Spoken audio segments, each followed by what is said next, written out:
요즘에 장 건강이 정말 중요하다고 주목을 많이 받는데 장내 미생물 변화가 이제 온몸의 염증, 면역과 어떤 관련이 있는지 설명해 주시면 좋을 것 같아요. 네, 그 장 건강과 관련된 장내 미생물을 우리 흔히 얘기해서 마이크로바이옴이라고 얘기하죠. 이게 요즘 이렇게 그 장 건강, 그 마이크로바이옴이 이렇게까지 주목을 받는 데에는 분명한 이유가 있습니다. 그러니까 이제 우리는 장이라고 하면 그냥 소화기관 정도로만 생각을 하거든요. 근데 실제로 우리 몸에서 장은요, 우리 몸 면역세포 약 70%가 모여 있는 가장 큰 면역기관입니다. 그래서 우리는 면역의 본부라고 부르기까지 하거든요. 근데 이 장은 잘 생각해 보시면 매일 음식물을 먹게 되고 음식물 속에 있는 세균이나 바이러스나 독소까지 수없이 이제 들어오게 되는, 그래서 많은 외부 물질과 마주하는 공간이거든요. 그래서 이것을 받아들이게 될 경우에 선별해서 이거에 대한 반응을 하는 그러한 기능을 수행하는 곳이 이제 바로 장이거든요. 근데 여기에서 중요한 그 역할을 담당하는 게 바로 장내 미생물입니다. 이 장내 미생물은 단순히 소화를 돕는 조력자가 아니고요. 면역세포에게 무엇이 안전하고 무엇이 위험하고 언제 반응하고 언제 멈춰야 하는지를 끊임없이 알려주는 일종의 면역 교관이라고 하는 역할을 하는 그러한 거라고 생각을 하시면 됩니다. 근데 이 균형이 깨지면은요, 이 문제가 바로 시작이 되는 거죠. 장내 미생물 균형이 나빠지게 되면 장벽이 약해지게 되고 장벽이 벌어지게 되거든요. 그럼 그 틈으로 염증 유발 물질이 조금씩 새어 나갑니다. 그래서 혈액으로 들어가게 되는, 이걸 이제 흔히 우리는 장누수라고 얘기를 하는데, 이 염증은 처음에는 그렇게 크게 문제가 되지 않은데 오랫동안 지속이 되게 되면요, 이게 몸 전체로 퍼져가지고 관절 통증이나 피부 트러블이나 만성 피로나 면역 과민 또는 면역 기능 저하, 그리고 현대인에게 가장 큰 문제가 되고 있는 당뇨라고 하는, 당뇨의 전 단계인 인슐린 저항성, 그리고 심혈관 질환, 신경계통의 문제와도 직접적으로 연결이 됩니다. 그래서 최근에는 많은 만성질환을 장 문제의 연장선에서 이해하려고 하는 시도가 늘고 있고요. 그리고 장과 뇌가 미주신경이라고 하는 신경에 의해서 계속 소통을 하고 있어요. 그래서 이걸 우리는 장뇌축 또는 뇌장축이라고 얘기하는데, 장 상태가 나쁘게 되면 불안, 우울, 집중력 저하가 동반되는 이유도 여기에 있고요. 실제로 장내 미생물은 세로토닌이라고 하는 기분을 좋게 하는 신경전달 물질 생성도 관여합니다. 그렇기 때문에 장내 미생물은 면역을 무조건 강하게 하는 데에만 작용을 하는 게 아니고요.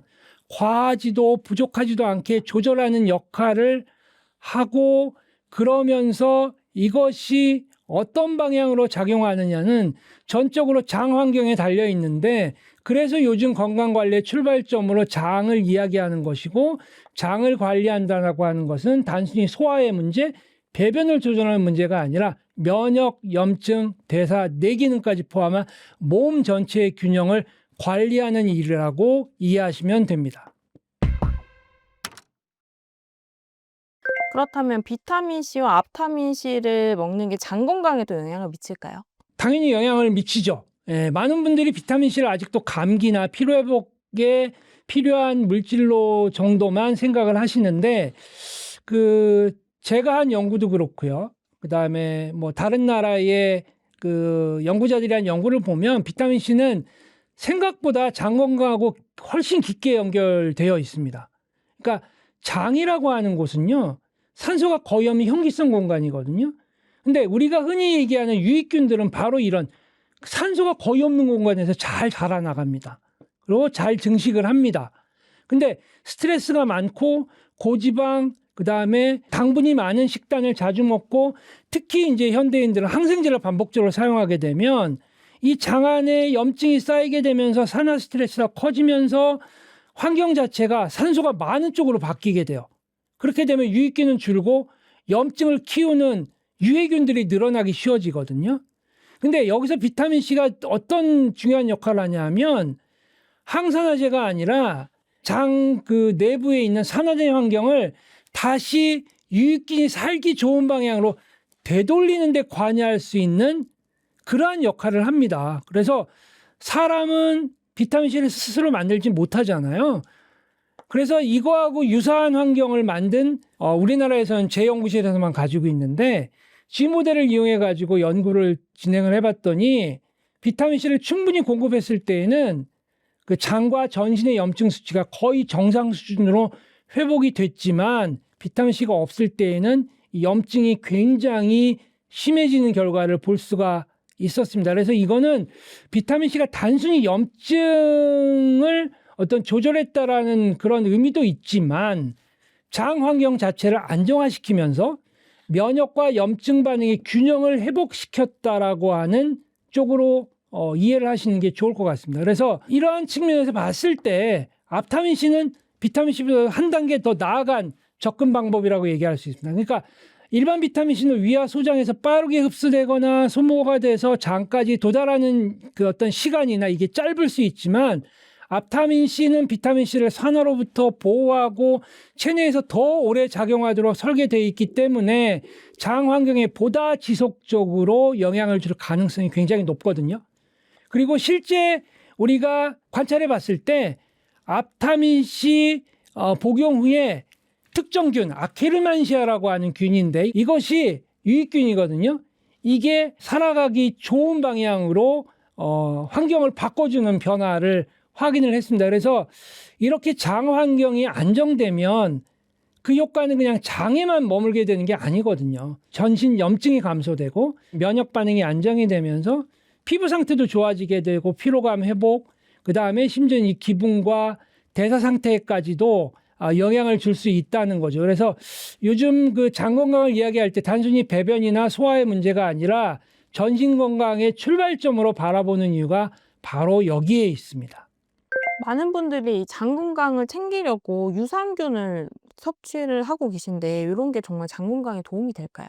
유산균을 먹으면 장이 좋아진다는 말은 이제 뭐 많이 들어보셔서 굉장히 익숙하실 거예요. 근데 실제로 중요한 건 그 유산균이 도움이 되느냐가 아니라 언제 어떤 사람에게 어떤 환경에서 도움이 되느냐가 중요한 거거든요. 왜냐하면 장에는 이미 수백 수천 종의 유산균들을 포함한 미생물들이 복잡한 생태계를 이루고 있습니다.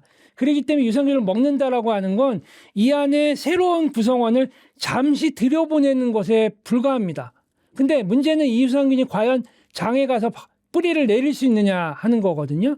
근데 우리가 섭취를 하게 되면 일단 위산을 거쳐야 되고 그러면서 위산에 의해서 유산균들이 줄어들고 장에 도달하더라도 며칠 안에 배출이 되기 때문에 효과가 일시적으로 끝나는 경우가 많습니다. 그래서 유산균을 먹었을 때 효과가 없다 또는 뭐 유산균을 끊으면 다시 원래 상태대로 돌아오는 경험을 했다라고 하는 분들이 많은 이유가 바로 여기 있는 거죠. 그렇기 때문에 중요한 건 이런 유산균을 먹었을 때 유산균이 가서 생착할 수 있는 장 환경이거든요. 그러니까 이걸 어디에 비유할 수 있냐면 장내 미생물은 씨앗입니다. 씨앗. 그리고 장 환경은 토양과 같다고 생각을 하시면 돼요. 그래서 아무리 좋은 씨앗을 뿌려도 토양이 염증으로 망가져 있고 산화 스트레스가 높으면 씨앗인 유산균은 자랄 수가 없습니다. 그래서 이런 상태에서 유산균만 계속 먹는 거는 황폐한 땅에다가 씨앗을 반복해서 뿌리는 거하고 똑같기 때문에 장에 염증이 많거나 스트레스가 만성적이거나 항생제를 자주 사용했던 분들은 유산균을 드셔도 효과를 잘 못 느끼는 이유가 바로 여기에 있습니다. 그래서 장 건강에서는 유산균이 주인공이라기보다는 어떻게 보면 조연에 가깝고요. 진짜 주인공은 염증이 낮은 그리고 건강한 장 점막이라고 얘기를 할 수가 있습니다. 그리고 산화 스트레스가 잘 조절된 장 환경입니다. 그래서 이런 환경이 먼저 갖춰지면 유산균은 분명히 도움이 됩니다. 근데 그렇지 않은 환경이라고 한다면 잠깐 머물다 지나가는 존재가 되기 쉬운 거거든요. 그래서 결국 장 건강을 제대로 관리하려면 유산균을 무작정 늘리기보다는 장 환경을 먼저 안정시키고 그 다음에 유산균을 보조적으로 활용하는 접근이 가장 현실적인 방법이고요. 이때 비타민C와 앞타민C를 활용하시는 것이 현명한 방법이라고 저는 추천드리고 싶습니다. 그렇다면 비타민 C나 앞타민 C를 먹으면 프로바이오틱스 같은 유산균을 안 먹어도 괜찮다고 생각하시는 분들도 있을 것 같은데 이렇게 생각해도 괜찮을까요? 그렇게 생각하실 수도 있어요. 근데 비타민 C하고 앞타민 C를 먹는다고 해서 유산균이 완전히 필요 없어지는 게 아닙니다. 그리고 또 하나는 모든 사람이 유산균을 추가로 먹어야 하는 것도 아닙니다. 이해를 돕기 쉽게 좀 역할을 나눠서 얘기를 해보면 비타민 C와 앞타민 C는 앞에서도 얘기했다시피 그 장 내부에서의 산화, 스트레스와 염증을 낮춰서 유익균이 살기 좋은 환경을 정리해주는 그러한 역할을 하는 것에 가깝고, 유산균은 말 그대로 어떤 씨앗에 가깝다라고 말씀을 드렸잖아요. 그래서 이 둘이 경쟁 관계가 아니라 서로 다른 역할을 하면서 그 장 안에 유익균이 얼마나 많이 남아 있을 수 있느냐라고 하는 그러한 환경을 만들어 줄 수 있느냐, 이게 중요한 거거든요. 그래서 평소에 식습관이 비교적 안정적이고 항생제 사용이 많지 않고 큰 장질환이 없다면 환경만 개선해도 장 컨디션이 좋아지는 경우가 많고, 실제로 이런 분들 중에는 비타민 C나 앞타민 C만으로도 충분했다고 느끼는 분들이 적지 않습니다. 그렇기 때문에 유산균을 굳이 안 먹어도 돼라고 생각하실 수가 있거든요. 그리고 특히 이제 앞타민 C처럼 그 항산화 효과가 장까지 비교적 오래 작용을 해가지고 현기성을 유지하는 데 도움을 주는 경우에는 기존에 있던 유익균들이 다시 힘을 얻는 방향으로 작용할 수 있으니까 유산균을 더 드시지 않아도 될 것이다라고 느낄 수가 있습니다. 근데 이제 이 반대되는 경우, 항생제를 좀 뭐 자주 복용을 했다거나 평상시에 장염이나 설사나 변비를 반복해서 장내 균형이 크게 무너진 상태라고 한다면 이때는 유산균을 보충을 해주시는 것이 좋죠. 그리고 유산균을 보충을 해줄 때에는 보충해준 유산균이 잘 가서 생착할 수 있도록 비타민 C나 앞타민 C를 같이 복용을 해주시는 것이 좋습니다. 그래서 그 유산균을 먹지 않는다라고 해서 이 우리 몸에서는 장이 아무 역할을 안 하는 상태라는 거는 아니고요. 그리고 우리가 흔히 먹는 그 식단 중에서도 식이섬유가 풍부한 식단이 있거든요. 식이섬유는요, 이 자체가 유익균의 가장 중요한 먹이가 됩니다. 대표적인 게 올리고당도 그렇거든요. 그래서 장 환경이 좋아지면 그 캡슐 형태의 유산균 없이도 원래 있던 균들이 자연스럽게 회복되는 경우도 많이 있습니다. 그렇기 때문에 정리해서 말씀드리자면 비타민 C나 앞타민 C를 먹는다고 유산균을 무조건 피해야 하는 것도 아니지만 모든 사람에게 유산균이 필수적인 것도 아니고, 그래서 특히 장 환경을 먼저 안정화시키는 방법, 그런 접근을 하고 있다면 유산균을 꼭 병행하지 않아도 충분한 경우가 많다는 점을 기억하시면 될 것 같습니다. 장까지 도달하는 유산균이나 영양제가 잘 없다고도 하는데 앞타민 C는 장까지 잘 전달이 될까요? 예, 이게 이제 가장 큰 문제가 되는 거는 우리가 입으로 먹는 모든 음식은요, 강한 위산, 그 다음에 소화효소, 그리고 담즙이라고 하는 이런 까다로운 관문들을 지나야지만이 장까지 가게 되거든요. 근데 특히 위는 매우 강한 강산성입니다. 잘 아시겠지만. 그래서 많은 성분하고 비타민C와 같은 항산화 성분하고 유산균이 이 과정에서 상당 부분 손상되거나 사라집니다. 그래서 장까지 도달하는 게 거의 없다라는 말이 이제 나오게 된 거죠. 근데 여기서 중요한 오해가 하나 있습니다. 장까지 간다는 게 반드시 먹은 형태 그대로 100% 도착해야만 효과가 있다는 뜻은 아니라는 거거든요. 그러니까 어떤 성분은 일부가 장까지 직접 영향을 미치기도 하고, 어떤 경우에는 위와 소장에서 작용한 변화가 이어져서 장 환경에 영향을 주기도 합니다. 이게 간접적인 영향인 거죠. 이 관점에서 보면 일반 비타민C는 수용성이어서 위와 소장에서 빠르게 흡수되거나 소모돼서 장에 미치는 영향이 짧을 수 있습니다. 그런데 앞타민C는 신체 내에서 오래 작용하도록 설계되어 있기 때문에 그 효과가 장까지 오랫동안 이어질 가능성이 굉장히 높은 물질이거든요. 그래서 이거는 이제 알약 형태가 그대로 장에 쌓인다는 뜻은 아니고 기능적으로 장까지 간접적인 영향이 전달된다라고 하는 의미가 더 깊다고 얘기를 할 수가 있습니다. 그래서 실제로 앞타민C 복용 후에 장내 산화 스트레스와 염증 지표가 낮아지고 유익균이 어떤 그 비율이 증가하는 방향의 변화가 관찰이 됐고요. 이게 이제 어떤 특정 균을 늘렸다기보다는 장 환경 자체를 유익균이 살기 좋은 쪽으로 바꿨다라고 하는 해석이 더 타당하다라고 얘기를 할 수가 있습니다. 그래서 앞타민 C는 장에 무언가를 심는 물질이라기보다는 위와 소장에서부터 환경을 정비해서 그 영향이 장까지 이어지게 만드는 역할에 가깝다고 볼 수 있습니다. 그래서 많은 분들이 배변 상태가 달라지거나 속이 편해졌다고 느끼는 것은 이런 환경 변화가 누적된 결과고요. 그리고 장 건강에서 그 도달만큼 중요한 것이 바로 지속성인데 장내 미생물 생태계는 하루 이틀 만에 바뀌지가 않습니다. 그래서 고용량을 한 번에 넣는 것보다는 비교적 적은 양을 꾸준히 작용하게 하는 접근이 장 환경을 바꾸는데 훨씬 중요하다고 이해하시면 됩니다. 그래서 앞타민 C가 효과적이다라고 하는 것이죠. 그리고 장의 인슐린 저항성을 감소시켜주는, 그러니까 당뇨 해결에 좀 도움이 될 수 있는 균이 있다고 들었는데, 요런 이런 균을 앞타민 C가 좀 활성화하는 데 도움을 또 주는 건지도 설명해 주시면 좋을 것 같아요. 네, 앞서서 잠깐 언급드렸지만 최근 당뇨와 장 건강을 함께 얘기할 때 가장 많이 언급되는 균이요, 아케르만시아라고 하는 균입니다. 근데 사실은 뭐 그 시청자 여러분들께서는 이 뭐 균 이름까지 외우실 필요는 없고요. 이런 균이 있다라고 하는 정도만 알고 계시면 될 것 같고, 이 균이 주목받는 이유는 단순히 좋은 균이어서가 아닙니다.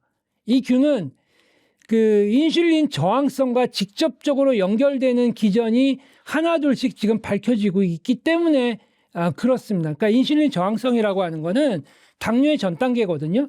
우리 몸에서 인슐린이 분비돼도 세포가 잘 반응하지 않는 상태를 얘기합니다. 그래서 이 과정이 반복되면 혈당이 높아지고 결국 제2형 당뇨로까지 이어지게 되는 거거든요. 근데 이 문제가 췌장만의 문제가 아니라 장 환경과 깊이 연결되어 있다라고 하는 게 이제 최근 연구들에서 많이 보고가 되고 있습니다. 그래서 이 아케르만시아라고 하는 균은 장 점막 근처에 살고 있으면서 장 점막을 튼튼하고 그다음에 염증 유발 물질이 혈액으로 새어나오는 것을 막아주는, 그러니까 장 점막을 튼튼하게 유지해서 염증 유발 물질이 새어나오는 걸 막아주는 역할을 하게 되고요. 그리고 반대로 장 점막이 약해지면, 그러니까 아케르만시아 균이 낮아져서 약해지게 되면 미세한 염증이 계속 지속이 돼서 염증이 만성적으로 유도가 되게 되고 인슐린 저항성을 악화시켜서 결국 2형 당뇨로 가게 되는 거죠.